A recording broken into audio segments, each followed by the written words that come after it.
How to recover a deleted Telegram account. Hey everyone, welcome back to our channel. In this video I'm going to guide you through the steps on how you can recover your deleted Telegram account, so make sure to watch the video till the end.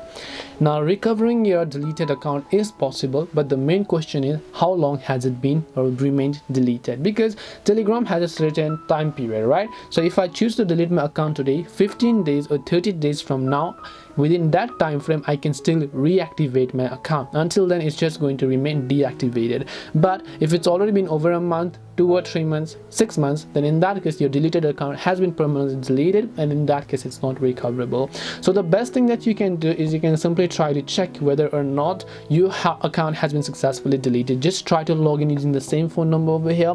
Then once you try to log in using the same phone number, it will basically send a code to this particular device here, and once you send the code to that phone number, no matter how old your account is, make sure you have access to the phone number. You'll get an SMS, and then after that you can just go ahead and then try to log into your Telegram account, and that's all it takes to go ahead and then basically recover your deleted account on Telegram.